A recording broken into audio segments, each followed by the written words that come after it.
नमस्कार साथियों, एम्प्लॉयज़ की पाठशाला पर आपका स्वागत है। दोस्तों, रेलवे के अंदर ट्रांसफ़र के रूल में यहाँ पर एक छोटा सा बदलाव यहाँ पर किया गया है और रेलवे बोर्ड ने ऑन रिक्वेस्ट ट्रांसफ़र, चाहे आपका इंटर रेलवे हो चाहे इंटर डिवीजन हो, उसमें कर्मचारियों को स्पेयर करने के लिए और कर्मचारियों को अगर एनओसी आ जाती है तो उनको स्पेयर करना और जो उनके फॉर्म है उनको अग्रेषित करने के संदर्भ में यहाँ पर इंपॉर्टेंट इंस्ट्रक्शन और गाइडलाइन यहाँ पर जारी की गई है।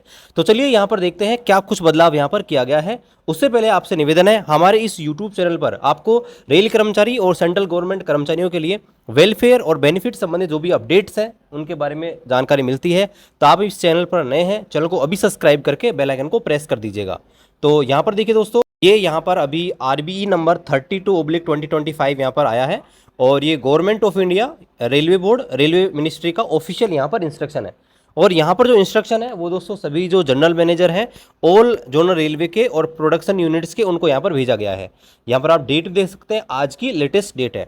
तो यहाँ पर देखिए, subject threshold value for processing inter railway request transfer application, यानी कि इंटर रेलवे का जो ट्रांसफ़र एप्लीकेशन है उसको प्रोसेस करने के लिए क्या थ्रेशोल्ड वैल्यू होनी चाहिए। अब ये थ्रेशोल्ड वैल्यू के बारे में आपको थोड़ा आगे बताऊंगा कि इसका मतलब क्या है। तो यहाँ पर दोस्तों बताया गया है कि एचआरएमएस के माध्यम से ही इंटर रेलवे और इंटर डिविजनल ट्रांसफ़र एप्लीकेशन की प्रोसेस यहाँ पर स्टार्ट कर दी गई है। और जैसा कि आपको पता है, मैंने एक वीडियो आपको बताया था जिसमें एचआरएमएस के माध्यम से ही अब दोस्तों सारी चीज़ आप कर सकते हैं, ठीक है। और नया मॉड्यूल यहाँ पर शुरू कर दिया गया है। तो यहाँ पर बताया गया है कि अब यहाँ पर कुछ इश्यू यहाँ पर फेस किए गए हैं, तो इसको स्मूथ करने के लिए अब यहाँ पर आपको निम्नलिखित गाइडलाइन है जिनकी यहाँ पर इम्प्लीमेंटेशन यहाँ पर करना पड़ेगा। देखिए कौन कौन से यहाँ पर गाइडलाइन जारी की गई है। पहला, the component authority would be able to process request for transfer only if the vacancy is below a defined threshold vacancy level। यहाँ पर दोस्तों क्या होगा कि जो कंपोनेंट अथॉरिटी है, जैसे कंपोनेंट अथॉरिटी का मतलब क्या होता है कि जो आपके फॉर्म को अग्रेसित करता है। अब ये अगर हम बात करें जैसे इंटर रेलवे तो उसमें डीआरएम हो जाएगा, इंटर डिवीजनल है तो जो एचओडी हो जाएंगे, जैसे आपका सीनियर डीएसटी या सीनियर डीओम हो गया, सीनियर डीएन हो गया, ये आपके हो जाएंगे। अब यहाँ पर दोस्तों क्या है कि एक इनको थ्रेशोल्ड वैल्यू बनानी पड़ेगी। अब ये थ्रेशोल्ड वैल्यू का मतलब क्या है, जैसे मान लीजिए 10% की थ्रेशोल्ड वैल्यू बना दी, तो अगर कर्मचारी 10% कम होंगे तब तक दोस्तों वो यहाँ पर आपका रिक्वेस्ट ट्रांसफ़र कर सकते हैं। मान लीजिए कि आपके पास 1000 का कैडर है, ठीक है। मान लीजिए आप किसी पोस्ट पे, मान लीजिए आप पॉइंट्समैन हैं और पॉइंट्समैन में 1000 का कैडर फिलहाल आपके पास है। तो यहाँ पर नया नियम ये कहता है कि आप इसमें कोई भी एक लिमिट सेट कर देंगे, जैसे 10% की लिमिट सेट कर दी कि भाई 10% की अगर हमारे पास कमी है तब तक हम फॉर्म को आगे फॉरवर्ड कर सकते हैं, या एनओसी आ गई तो कर्मचारियों को स्पेयर कर सकते हैं।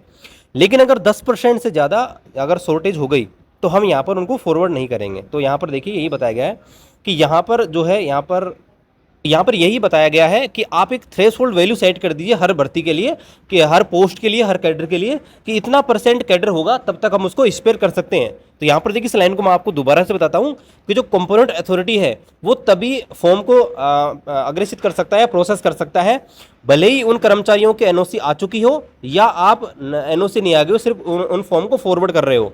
तो जो आपने थ्रेशोल्ड वैल्यू सेट करी है, अगर उससे नीचे वैल्यू है तभी आप इनको फॉरवर्ड कर सकोगे या रिलीव कर सकोगे।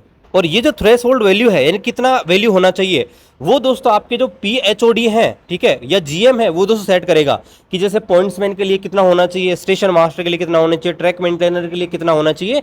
ये यहाँ पर एक थ्रेशोल्ड वैल्यू यहाँ पर सेट की जाएगी और उससे ऊपर अगर कर्मचारी अवेलेबल होंगे तो ही उनको स्पेयर किया जाएगा, ठीक है। यहाँ पर लिखा है, जैसे मान लीजिए 10% थ्रेशोल्ड वैल्यू सेट कर दी तो 90% कैडर अगर उससे ऊपर हुआ तो ही कर्मचारियों को स्पेयर किया जाएगा या उनके ट्रांसफर रिक्वेस्ट को फॉरवर्ड किया जाएगा, अदरवाइज नहीं किया जाएगा, ठीक है।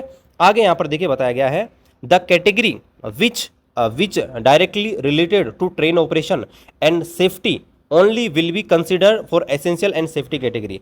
ऐसी कोई पोस्ट है जो डायरेक्टली ट्रेन ऑपरेशन से जुड़ी हुई है, सेफ्टी से जुड़ी हुई है, जैसे स्टेशन मास्टर हो गया, पॉइंट्समैन हो गया, ट्रेन मैनेजर हो गया, ठीक है, ट्रैक मेंटेनर हो गया, तो इनको एसेंशियल और सेफ्टी कैटेगरी में यहाँ पर डाला जाएगा। और यहाँ पर बता रखा है कि क्रिस भी इसमें यहाँ पर जो थ्रेशोल्ड वैल्यू है उसमें चेंज नहीं कर सकता। क्रिस के माध्यम से सेट करवा दिया जाएगा और उसमें भी यहाँ पर कोई चेंज नहीं होगा, ठीक है। जब तक वो थ्रेशोल्ड वैल्यू नहीं होगी तब तक आपके फॉर्म को यहाँ पर आगे नहीं भेजा जाएगा। Each application will be consider individually and sequentially as per the rule and fixed threshold.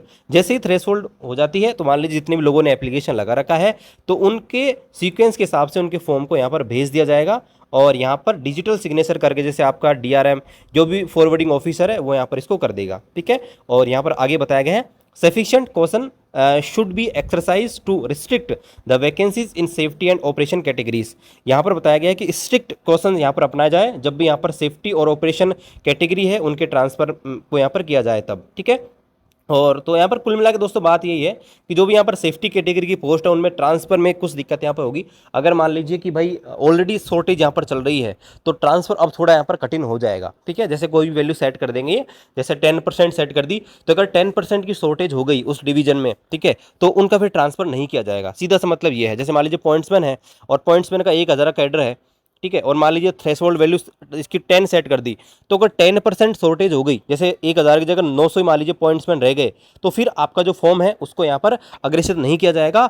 NOC अगर आ गई तो एनओसी की अनुपालन नहीं, मतलब एनओसी में भी आपको स्पेयर नहीं किया जाएगा, इसका मतलब ये है। अब ये थ्रेशोल्ड वैल्यू कितनी रहेगी ये दोस्तों पीएचओडी या जो जीएम है उनको यहाँ पर अधिकार रहेगा और इसकी सबकी वैल्यू अलग अलग रहेगी, ठीक है। ये दोस्तों कुल मिला के ये दोस्तों इसके नया जो ट्रांसफर रूल है ये यहाँ पर बदलाव किया गया है। आई होप सारी चीज़ें आपको क्लियर हो गई होंगी।